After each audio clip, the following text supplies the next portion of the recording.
Je ne sais pas si vous connaissez l'événement Prier et témoigner, mais c'est un rassemblement qui dure sur un week-end à Fribourg et qui a lieu tous les ans. Bon, avec le Covid, ça fait un petit moment que ça n'a pas eu lieu.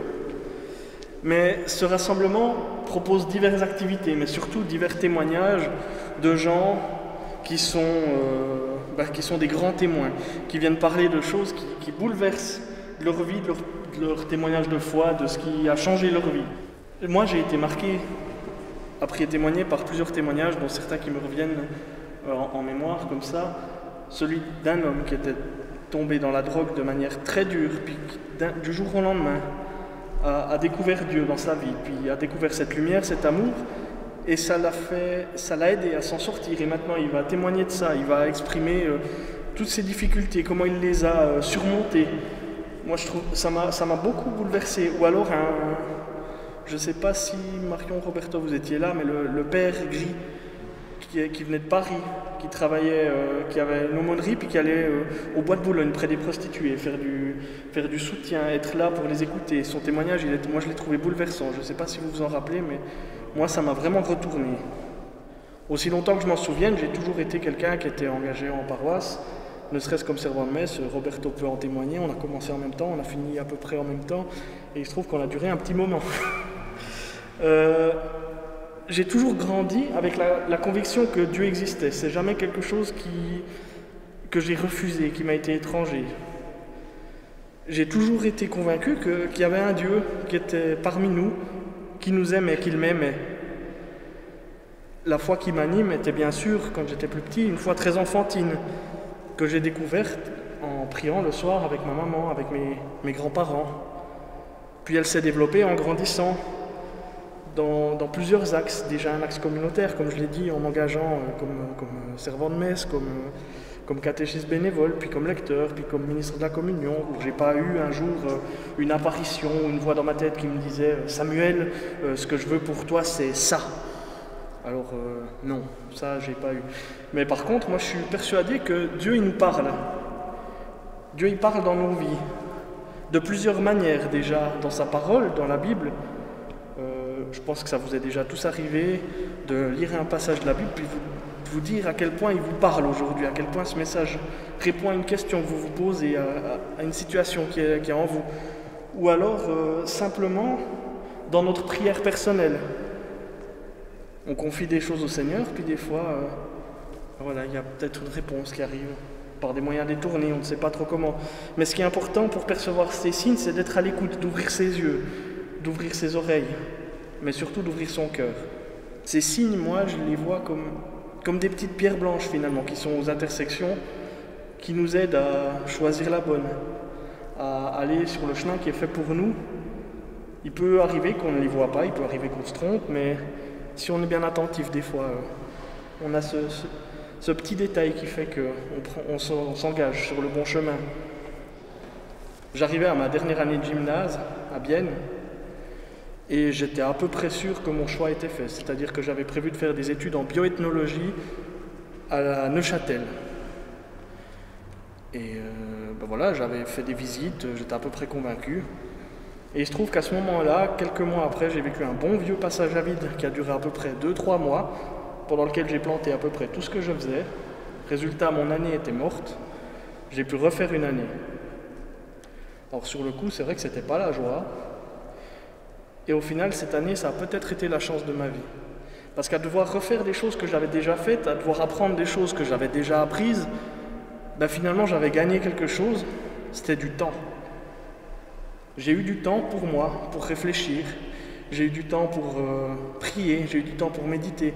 J'avais plus le stress que j'avais eu suite à ce passage à vide de me dire est-ce que je vais réussir à remonter, est-ce que je vais réussir à remonter? Non.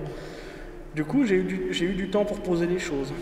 Et au cours de ce temps, voilà, j'ai quelques années, je ne sais plus si c'était 1 ou 2 ans avant, Marion, tu le connais bien, ton papa est venu s'installer à Moutier, Christophe Salga.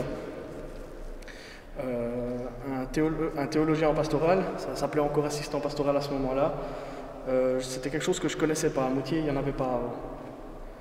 Et à force de discuter avec lui, je me suis rendu compte qu'il y avait peut-être quelque chose. Puis je me disais, mais pourquoi pas moi? Puis voilà, moi je voulais quand même faire biologie, ethnologie, c'était quelque chose, ça faisait 3 ans que je réfléchissais à ce que je voulais bien faire. J'avais enfin trouvé une réponse, j'allais pas changer d'avis. Bon j'ai changé d'avis, parce que cette question pourquoi pas moi, elle est revenue, puis elle est revenue de plus en plus insistante. Puis voilà, je la confiais dans ma prière, et puis au bout d'un moment, à force de demander des réponses, des signes, des petites pierres au bout du chemin, ça m'a orienté. Je suis allé visiter la faculté de théologie à Fribourg, je m'y suis senti bien. J'y suis retourné une deuxième fois pour voir, et puis ça allait toujours bien, puis finalement j'y suis retourné pour 6 ans. Une fois les études commencées, tout ne s'est pas arrêté pour moi. Le choix fait, finalement c'était qu'un début. Ensuite, on continue de s'interroger, parce que des fois, on a des périodes aussi où dans notre foi, on se sent un peu moins bien, puis on se pose des questions. Est-ce que je suis vraiment à ma place? Qu'est-ce que je fais là? Pourquoi je continue? Puis, au final, avec l'accompagnement que j'ai eu la chance d'avoir, je vous conseille à tous, si vous avez l'occasion, de vous trouver un accompagnateur spirituel, quelqu'un que vous pouvez voir régulièrement, avec qui vous pouvez parler de votre foi, de vos hésitations, de vos questionnements, qui va vous aider à vous orienter sur votre chemin, parfois en vous posant des questions, donc vous repartez de là avec plus de questions que de réponses, mais au final ça peut aider. Et finalement avec cet accompagnement, avec les stages que j'ai eu l'occasion de faire, les engagements bénévoles que j'ai continué d'avoir, ça m'a conforté dans mon choix. Bien sûr, pendant toute la durée des études, moi j'avais prévu de m'engager ensuite comme théologien en pastoral. Mais j'ai jamais fermé la porte à une question qui était là. C'était, puis finalement, est-ce que c'est pas une vocation presbytérale qui m'appelle? Alors, j'ai continué d'y réfléchir. Puis finalement, ma réponse pour l'instant, c'est toujours que non, c'est pas exactement ça mon appel. Mais j'ai jamais fermé la porte. Parce qu'on sait jamais. Il faut continuer de discerner, il faut continuer de réfléchir. On n'est jamais certain. Et quand on ressent cet appel, c'est important, et c'est pour ça que j'ai continué de réfléchir, c'est important de bien discerner où c'est qu'on est vraiment appelé, qu'est-ce qui nous fait vivre finalement. Actuellement, je suis en stage pastoral dans les unités Sainte-Marie et Sainte-Colombe. Qu'est-ce que ça veut dire? Ça veut simplement dire que j'ai terminé mes études et que j'ai une année auprès de l'équipe pastorale là-bas pour découvrir ce que c'est la vie en paroisse, ce que c'est d'être engagé auprès des gens, de donner du caté, d'animer des célébrations. Et pour ça, je suis accompagné par les prêtres, par les agents pastoraux. Et j'ai la chance d'être là-bas pour 1 année et demie parce que j'ai fini en décembre et que l'année commence normalement en septembre. Parmi les étapes que j'ai vécues qui ont permis de renforcer ma foi, de la vivre, j'aimerais bien vous en parler de peut-être juste une ou deux. Tout d'abord, les JMJ à Cracovie. Bon, il se trouve que 3 sur 4 d'entre vous y étaient avec moi, donc je ne vais pas vous apprendre grand-chose de qu'est-ce qu'on a vécu là-bas, mais ça a été pour moi une expérience incroyable. Déjà d'un point de vue fraternité, l'ambiance qu'on a eue dans ce petit groupe qu'on était franchement magique. Il n'y a pas eu de mauvais moments, il n'y a pas eu d'espèce de groupe, de séparation. C'était vraiment un moment magique. Et aussi la force des instants de célébration qu'on a pu vivre ensemble, mais aussi celles qu'on a partagées avec les jeunes du monde entier. Et pour moi, s'il y a bien un moment qui m'a marqué plus que les autres, c'est la dernière veillée. La deuxième chose que j'aimerais partager avec vous se passe en Terre Sainte, plus précisément à Jérusalem, dans un pèlerinage organisé avec le Cépage. Découvrir cet endroit, cette terre, ces lieux, était déjà en soi une expérience de foi incroyable. Mais ce qui m'a touché le plus, c'est la visite du Saint-Sépulcre. Pour ceux qui ne savent pas ce que c'est une église qui est bâtie autour du lieu du tombeau du Christ. C'est la photo qu'on voit ici en bas. La photo en haut à droite, c'est pas le tombeau du Christ. C'est juste une image de Terre Sainte. Alors la photo a été prise en temps de Covid, donc du coup il n'y a personne autour, mais je peux vous garantir qu'en temps normal, la file d'attente pour y accéder est relativement longue. J'ai pris une fois la peine d'y aller pendant un des temps libres qu'on avait. Et honnêtement, je dois vous avouer qu'au moment d'entrer puis de pouvoir passer quelques secondes, parce que c'est vraiment, avec la file d'attente qu'on a, c'est vraiment quelques secondes qu'on a à l'intérieur, ben, la déception est quand même conséquente parce que honnêtement, je ne sais pas trop à quoi je m'attendais, mais il n'y a pas grand-chose à voir. Puis en y réfléchissant, et suite au témoignage d'une journaliste qui vit à Jérusalem, qui est venue nous parler, le fait qu'il n'y ait rien à voir, ben finalement c'est ça, le cœur. C'est dans ce vide que réside toute notre foi chrétienne. Le tombeau de Jésus, il est vide. Et si ce n'était pas le cas, ben on ne serait pas ici. Jésus, il est ressuscité, il n'est plus au tombeau. Et finalement, c'est à nous, comme ça a été annoncé aux apôtres au début, de rentrer chez nous. Jésus vous attend en Galilée. Ben, pour nous, la Galilée, c'est le Jura, ou le Jura bernois. Je ne critique pas ceux qui habitent et qui travaillent à Champeau. Tout ça pour dire que ben, notre rôle, finalement, c'est d'aller l'annoncer chez nous. Alors, ça sera dans nos paroisses, dans les endroits où on va, puis c'est ce que j'essaye de faire avec mes maigres mots ce soir. Alors, j'ai pas mis de photo parce que j'étais pas sûr de le faire, mais s'il y a un autre endroit dont j'aimerais vous parler, ou si vous avez la chance peut-être d'aller un jour, c'est Lourdes. Pas cette année, mais l'année passée, j'ai eu la chance d'aller avec le pèlerinage des jeunes à Lourdes. Et c'est vrai que c'est un lieu extraordinaire. On était avec les jeunes, mais aussi on a passé pas mal de temps avec les personnes malades, les personnes handicapées qui étaient là. Alors à passer des temps d'animation avec les jeunes, mais aussi des moments où on allait pour aider. On allait pour les accompagner, pour vivre des moments de prière ensemble. Et c'est vraiment aussi un lieu qui est magnifique. La force de la prière là-bas, avec ces gens qui espèrent, qui sont là, ils savent très bien que voilà, les miracles à Lourdes, c'est rare. Donc ils n'y vont pas parce qu'ils espèrent un miracle. Ils y vont juste parce que c'est un lieu où leur foi les fait vivre. Et on avait la chance d'avoir l'évêque des jeunes aussi, Monseigneur de Rémy, qui est venu nous parler, puis qui nous a parlé un peu de son expérience de vie, comme je le fais là ce soir, sauf que lui, la sienne est plus longue et un peu plus diverse.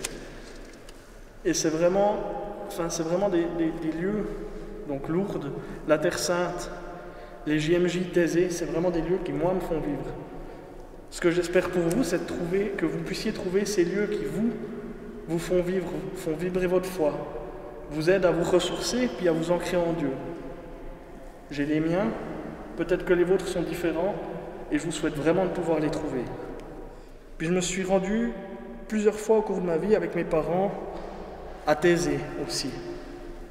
Pour moi, Thésée, c'est vraiment un lieu qui m'a beaucoup inspiré. J'ai été très vite attrapé, si je peux me permettre ce mot-là, par les chants de la communauté de Thésée, que j'entends là aussi depuis que je suis petit. Car ma maman, elle a été régulièrement dans sa jeunesse à Thésée, puis on avait des CD, puis c'est vraiment quelque chose qui m'a beaucoup touché, qui m'a beaucoup parlé, ces chants méditatifs. Donc comme je vous ai dit, je m'y suis rendu plusieurs fois, que ce soit avec mes parents, avec le cépage, seul. Et je continue d'aimer m'y rendre pour m'y ressourcer, pour vivre un instant, une semaine avec Dieu, juste moi et Dieu, et les autres qui sont là, mais surtout pour prendre le temps de reprendre un peu de cette énergie. Moi je suis particulièrement touché à Thésée, alors c'est pas ces images qui le montrent bien, mais par leur spiritualité, à savoir accueillir tout le monde, écouter. Le soir on peut aller trouver des frères qui sont là à disposition pour si on a besoin de parler, si on a besoin de se confesser, si on a besoin de quoi que ce soit. Mais c'est aussi autour du partage de la parole. Si vous avez déjà fait une semaine à Thésée, vous savez qu'il y a des ateliers et que tous ces ateliers sont toujours tournés autour d'un texte biblique. Mais aussi l'œcuménisme. Pour moi, être chrétien, c'est avant tout quelque chose qui concerne tous les baptisés. Alors c'est sûr que je vis ma foi en tant que catholique. Moi, je crois profondément à la foi catholique. Je pense qu'on ne peut pas se séparer de la manière dont on a de la messe, des sacrements. C'est important et ça me construit aussi. Mais je pense important de voir qu'il y a plusieurs autres manières de croire en Dieu et que même si je pense profondément que ma vie de foi, elle est ancrée dans la religion catholique, ces gens-là, ils ont la même foi que nous à l'origine. Ils croient au même Dieu que nous. Ils sont aussi aimés par Dieu. Ils sont tous enfants de Dieu. On est tous baptisés. Et pour moi, c'est important. Mais ce qui me touche surtout à Thésée, c'est la prière. J'ai tellement été attaché à Thésée que j'y ai aussi consacré mon travail de bachelor. C'est un sujet que j'ai voulu travailler, que j'ai voulu approfondir. Je n'ai pas voulu m'arrêter aux a priori que j'avais. J'ai voulu chercher un peu, comprendre pourquoi ça me touchait. Alors j'ai trouvé des pistes de réponse, mais j'ai pas de réponse toute faite à vous donner. Moi ça me parle, peut-être que vous, ça sera d'autres communautés qui vous parlent plus. Ce qui compte peut-être de nouveau à la recherche de ces signes le long de notre chemin de vie, c'est de trouver cet endroit peut-être qui brille un peu plus pour nous, qui nous aide à nous ancrer dans la foi. Moi quand je repars d'une semaine de thésée, je suis renforcé pour ma vie de foi ici, et je le vis ici ma foi. C'est pas un endroit où ce qu'on vit reste là-bas. Ça nous aide, ça nous lance.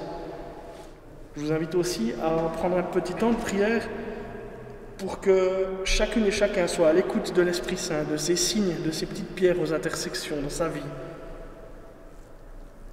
Si vous pouvez aussi avoir une pensée particulière pour toutes celles et ceux qui s'engagent sur le chemin de la prêtrise, dans la vie religieuse, mais aussi de tout engagement en Église, que ce soit comme laïque, mais professionnel ou bénévole. La vocation chrétienne, ce n'est pas uniquement s'engager en Église, c'est aussi, simplement, de vivre de son baptême, chrétiennement, à l'écoute de l'Esprit Saint, dans sa vie de tous les jours. Et c'est ça que je vous souhaite, à tous et à toutes. Merci de m'avoir écouté.